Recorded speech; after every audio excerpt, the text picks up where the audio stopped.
Today I want to share with you the top detailing tools you need to have in your arsenal, whether you're doing this as a side hustle, a hobby, or if you're a professional. All of these tools help you be more efficient, get the job done faster, and do a better job, which is all that detailing is about. If you're trying to make money doing it, you want to do it as fast as possible. And if you're trying to take care of your own vehicles, you want to move on to the next thing and take care of your car as best you can. So without further ado, subscribe if you're new, and let's go ahead and roll right into this. Now, the first tool that you need that I think that everybody should have, whether you're even just taking care of your house, is a steam cleaner. The one that I specifically use is by Central Machinery, which is Harbor Freight. The best part about these are they're about $135. I'll have the price up here on screen. They are 100% lifetime guarantee, so if it breaks, you can just take it back and get a new one at Harbor Freight. They save a ton of time, they melt goo, they melt slime, they blow out seams that you can't get to with your detailing brush. They do a ton of great things, especially with upholstery, you name it. Steam cleaners are a #1 need if you're a detailer. Now, the next thing I recommend you have is some sort of power tools or tool set, whether that's a set of sockets with wrenches, or if you have the ability to have cordless impacts. I have a couple of them, which this one I am giving away, so hashtag detailing in the comments below. Next week's video, I'll announce a winner that's gonna win this impact. This is a $499 impact gun, 1/2 inch. It kicks ass. But yeah, good tools to take apart seats, to take apart trim, to take apart center consoles. Having some sort of tool collection is always a good thing to have. Now, the next thing you're gonna wanna have is obviously your chemicals, because you're gonna be cleaning the inside and the outside of your car, which I'm impartial to my own product, which is Mint Shine. But APC, so an all-purpose cleaner, works on the outside along with the inside for your interior panels, works on some stains on fabric. You can spray it on and just wipe it off with a towel. You obviously need your car soap, which I have Mint Shine Ultra Suds. This is a colored foam or comes in clear. Then you obviously need a wheel cleaner, so you can spray it on your wheels, get all that brake dusting, road grime rinsed off and off your tires. And then you need your leather cleaner and conditioner, some sort of upholstery cleaner to keep your seats subtle, keep that from cracking over time, but also to clean up any goo or grime that gets on them. Now, we can get into a ton of different other chemicals. You need your compounds for polishing, you need your decontaminants, so iron remover, you need a degreaser for your engine bay, tire shine, interior dressing, the list goes on and on. So there's tons of chemicals, but I would say your main ones that you need are an APC, a nice good pH neutral car wash soap, leather cleaner and conditioner, and then you're pretty much set. Like, you can do a whole car with that if you don't want to get super fancy. Those are the main things that you need. I do recommend some sort of top coating on your paint once it's completely clean, because you want to protect the paint from UV rays, protect the clear coat from breaking down. It also, if you have a wax or a ceramic spray on or a full ceramic coating, you're making your wash easier because nothing's going to stick to it as easily. It's going to rinse off, less water to clean up and dry off your car. So making sure you have some sort of top coating is also out of those 5 chemicals that you need. Now, if you're trying to do any sort of paint correction whatsoever, you have your typical circular polisher. This is a smaller one that I use for tighter to reach panels, like around fenders or around headlights and bumpers. Panels that are smaller that you don't need a bigger throw polisher for. I have several Milwaukees that I use. This is a 15mm throw, this is a 21mm throw, and these are all orbital polishers. So this actual thing rotates in circles, so it doesn't sit there in just a circular pattern, it actually orbits, which helps keeping you from burning through your paint, causing any sort of marring of your clear coat, and causing damage. But these are very, very high-end type polishers. These ones are cordless, so they cost a lot of money.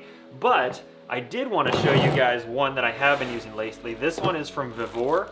They have this orbital polisher. It's a full kit. The price is insane.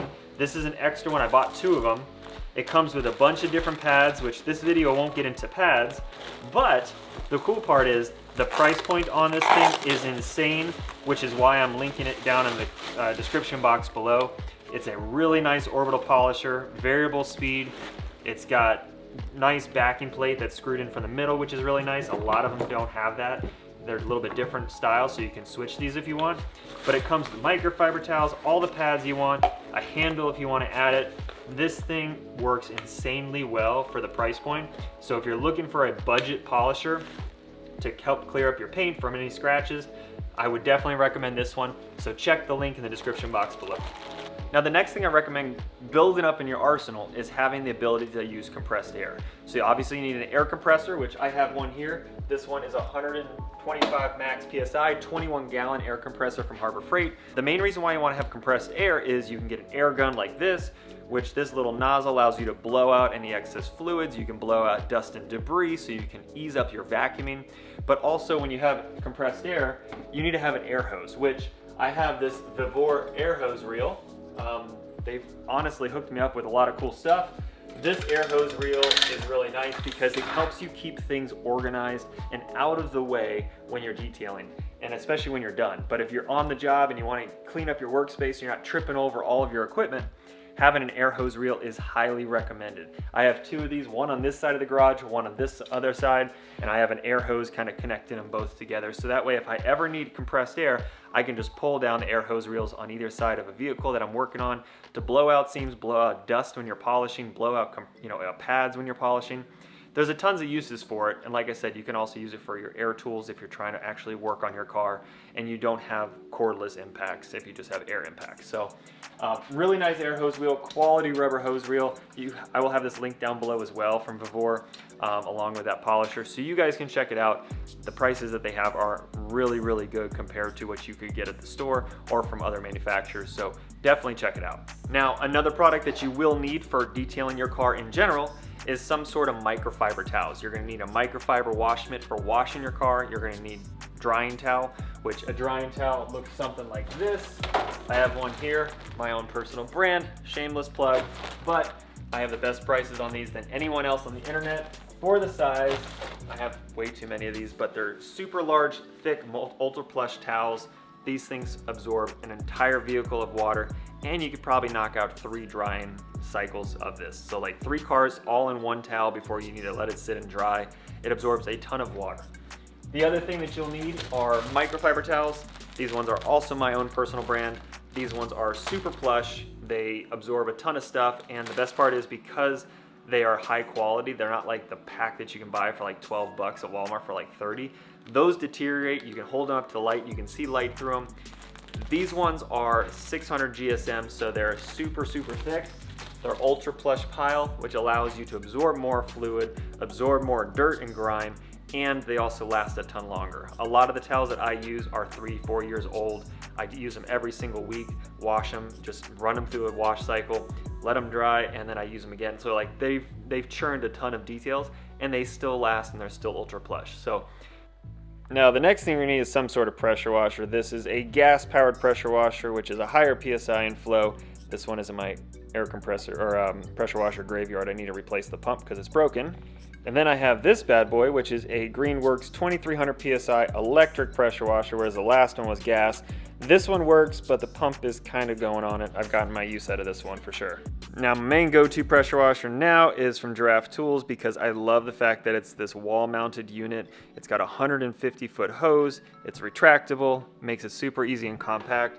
Everything hooks up, and then one of the definite things that you need to add is quick disconnects for your water hose. So when you disconnect everything, it makes it super seamless. But this is my current go-to pressure washer that has worked really, really well. It also goes all the way around my house almost, so I can go halfway around my house each way and still have it plugged in here. So it's super nice. It is not portable, that's the only bad part about it, but having an in-garage like mounted one makes it super efficient and also accessible when I need to use it. Now when it comes to vacuums, I've always used these VacMaster Beast vacuums. They're small, compact, they have good power, but they are small. I actually have 3 of them total. This is the second one, but both of these are sitting here. I use them as backups now because I have a Mighty extractor and vacuum all in one. I'll show you here in a second what that looks like, and that is much more efficient and much more powerful than these. But if you're looking for something like this, they're about 120 bucks. They're super cheap, you can pick them up anywhere, and they get the job done.